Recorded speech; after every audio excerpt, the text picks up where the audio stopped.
నా పేరు సరళ వీరేంద్ర కుమార్ అండి. నేను ఒక ఏజెంట్ ఖత్తర్ అని చెప్పి ఖత్తర్ తీసుకొచ్చి అక్కడి నుంచి సౌదీ అరేబియా తీసుకొచ్చేసారండి ఎడారిలోకి. నేను ఈ నెల 10వ తారీఖున వచ్చానండి ఖత్తరు. అక్కడి నుంచి 11వ తారీఖున సాయంకాలం నన్ను సౌదీ అరేబియా ఎడారిలోకి తీసుకొచ్చేసారండి. అక్కడ ఆ బాబా నన్ను 4 రోజులు ఉంచుకుని సౌదీ అరేబియాలో ఇంకా చాలా దూరంలో తీసుకొచ్చి పడేయారండి ఎడారిలోని. నాకు 11వ తారీఖు నుంచి ఇప్పుడు వరకు నాకు ఆరోగ్యం ఏం బాగోలేదండి. రక్తంతో వాంతులు అయిపోతున్నాయి, ముక్కులంటే రక్తం వచ్చేస్తుందండి. ఇప్పుడు వరకు బాత్రూమ్కి వెళ్ళలేదండి. నేను బాత్రూమ్ రావట్లేదండి. చాలా ఇబ్బందులు ఎదుర్కొంటానండి.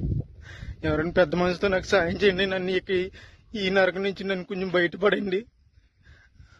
నన్ను ఇక్కడ తీసుకొచ్చిన ఏజెంట్కి నేను వీసాకి 1,70,000 ఇచ్చానండి. 1,70,000 అప్పు చేసి ఇచ్చామండి.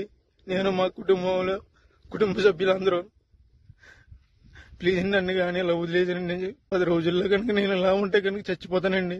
సరైన తిండి ఉండలేదండి. మంచినీళ్ళు తాగుదామన్నా కానీ నా నీళ్ళు ఉండలేదండి. ఇక్కడ ఎక్కడికో దూరం వెళ్ళి రావాల్సి వస్తుంది. ఇది చూడండి, అక్కడ ఎక్కడో చిన్న చిన్న గుడారాలు ఉన్నాయి కదండి, అక్కడ ఉండాలండి. అన్ని వంటలేనండి. ఇవన్నీ వంటలేనండి.